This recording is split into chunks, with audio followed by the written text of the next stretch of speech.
Hadis terakhir pada pertemuan kali ini yaitu hadis 490.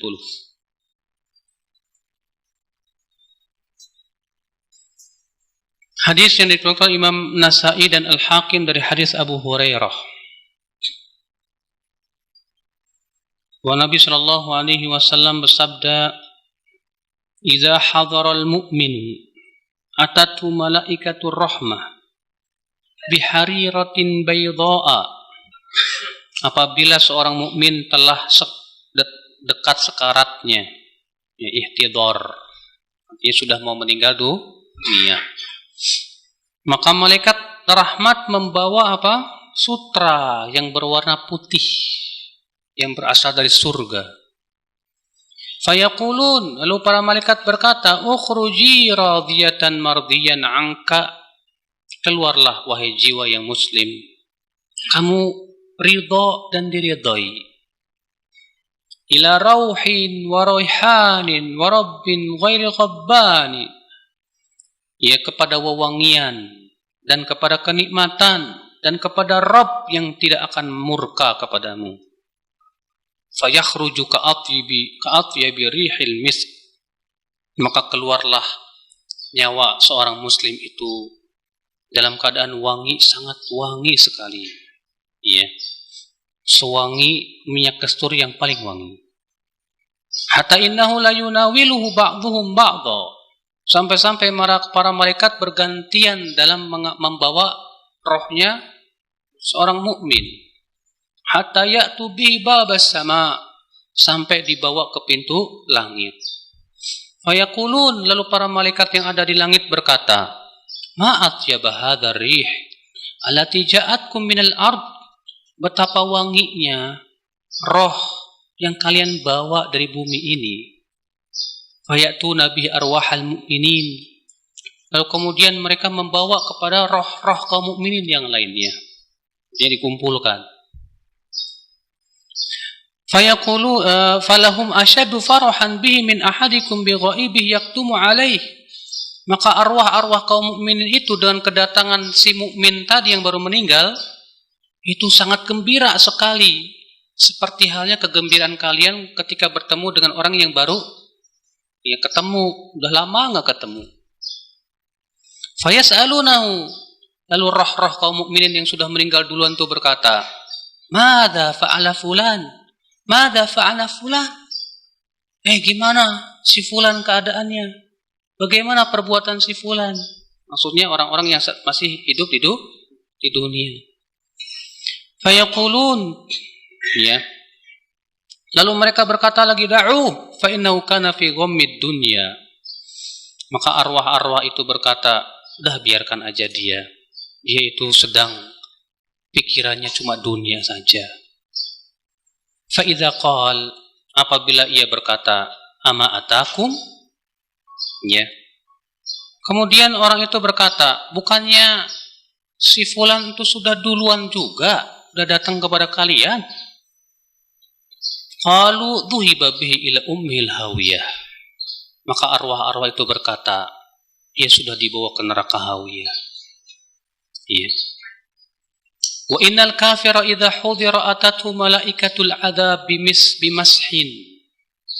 Ya, dan orang kafir itu apabila telah didatangi kematian, maka dia akan didatangi oleh malaikat dengan membawa masah. Ya. Masah ini ya, artinya wallahu alam artinya kain kapan yang sangat bau busuk, Pak. Iya, yang berasal dari api neraka. Fayaquluna ukhruji sakhitatan maskhutan alaiki.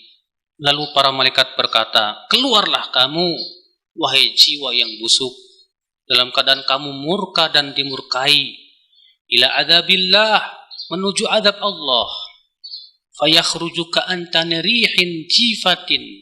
Maka ia pun keluar rohnya dalam keadaan baunya sangat busuk.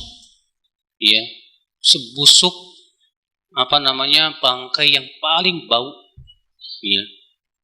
Hatta ya'tu biha babal ardi, sampai kemudian dibawalah ke pintu ya bumi. Ya, dalam satu riwayat sampai ke pintu langit. Fayaqulun ma antan hadhir rih. Maka para malaikat itu berkata, bau busuk sekali ini. Ya. Hatta ya'tu biha arwahal kufar, lalu dibawalah kepada roh-roh orang-orang kafir. Nah, di sini Bapak Ibu kita ambil faidah yang pertama,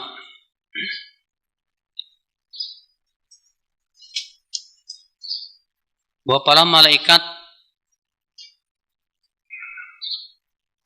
pembantu malaikat ya maut itu banyak.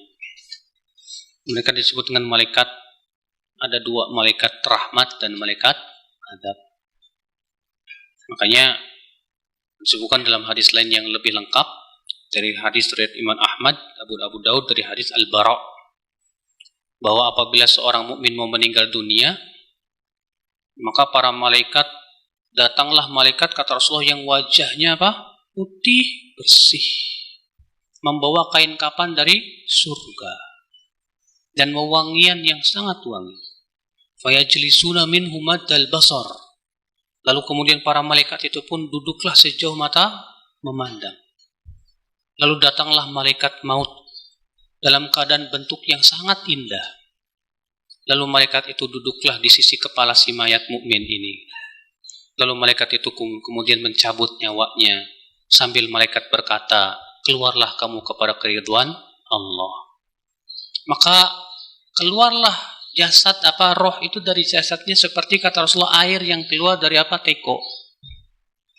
Maksudnya setelah sakaratul maut. Ya, mudah. Demikian dalam riwayat Bara bin Azib bin Malik ya. Ikhwatal Islam azani Allah wa iyyakum.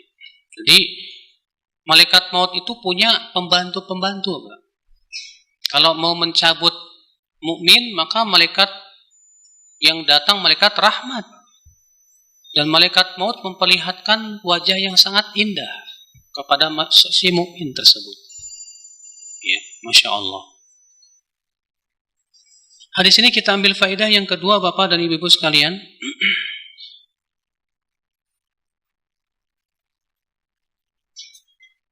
Bahwa roh yang telah lepas dari badan itu akan dibawa ke langit. Adapun rohnya kaum mukminin, maka akan dibukakan pintu-pintu langit dan terus dibawa sampai ke langit yang ketujuh. Demikian dalam riwayat Al-Bara bin Malik. Ya, kemudian Allah berfirman, kembalikan hambaku ke bumi, karena dari bumi aku ciptakan dan kepada bumi aku kembalikan. Iya. Lalu dikembalikan lagi. Adapun roh orang yang kafir, ketika hendak dibawa ke pintu langit, ditutup rapat. Maka kemudian dibuanglah oleh para malaikat itu rohnya. Lalu kembali ke roh, ke jasadnya. Iya. Itu ya akhi, dalam keadaan ya, ketika meninggal dunia itu. Iya. Hadis ini kita ambil faidah bahwa nanti roh itu akan dikumpulkan. Jadi roh orang beriman akan kumpul dengan roh orang beriman. Iya. Kan disebutkan dalam hadis ini, para roh itu bertanya, gimana kabar si fulan, kabar si fulan? Roh itu balik bertanya, bagaimana si fulan? Si fulan, dia pikirannya cuma dunia tok. Iya. Si fulan bagaimana? Dibawa ke neraka. Masya Allah. Makanya Masya Allah, bahkan disebutkan dalam satu riwayat Pak ya, bahwa kaum para mayat itu ya, mereka saling berkunjung, roh-rohnya itu saling mengunjungi. Tapi itu di alam barzakh Pak, bukan alam dunia ya. Kalau alam dunia nggak mungkin roh kembali lagi ke dunia, nggak mungkin. Ya, karena Nabi Allah Subhanahu wa Ta'ala tegas mengatakan bahwasanya yang namanya roh itu tidak mungkin balik lagi kemana? Ke dunia. Allah mengatakan itu dalam surat Al-Mu'minun ayat 99 sampai 100. Ya Allah berfirman, hatta idza jaa ahadahumul maut qala rabbirji'un la'alli a'malu salihan fima taraktu kalla. Ya, sehingga apabila kata Allah telah datang kepada mereka kematian, orang itu berkata, ya Allah, kembalikan lagi aku ke dunia supaya aku bisa mengamalkan yang terluput. Maka Allah berfirman, tidak, sekali-kali tidak. Artinya kamu nggak mungkin lagi balik kemana? Ke dunia. Iya. Dan semoga dalam hadis riwayat Bukhari, Pak, bahwa roh-roh kaum mukminin itu disimpan di sebuah pohon di surga. Ya, di mana Rasulullah SAW bermimpi masuk ke dalam surga, lalu disuruh untuk naik ke pohon. Lalu kemudian di pohon itu ada sebuah rumah. Lalu Rasulullah melihat, ternyata di situ ada roh-roh kaum mukminin. Iya. Kemudian Rasulullah disuruh lagi naik. Lalu Rasulullah naik dan melihat di atas itu ada rumah yang lebih indah lagi. Ketika dilihat ternyata itu rohnya orang-orang yang mati syahid, roh-roh syuhada. Iya. Nanti roh-roh itu dipertemukan, Pak, di padang di alam baka itu nanti. Kaum mukmin dengan kaum mukminin, kaum kafirin dengan apa? Kaum kafirin. Iya. Hadis ini akhwat Islam kita ambil faidah. Tercelaknya orang yang pikirannya hanya sebatas dunia saja. Tercela dia. Makanya orang seperti ini di akhiratnya sampai dibawa ke di kuburannya dibawa ke hawiyah. Makanya ya, jangan kita menjadi orang yang gomnya kita itu dunia, galau karena dunia, sedihnya karena dunia, gembiranya karena dunia. Bukan seperti itu orang yang beriman. Orang beriman itu ya menganggap dunia itu sebagai apa? Wasilah aja kok. Orang yang beriman itu faham dunia itu gak bakalan lama kok.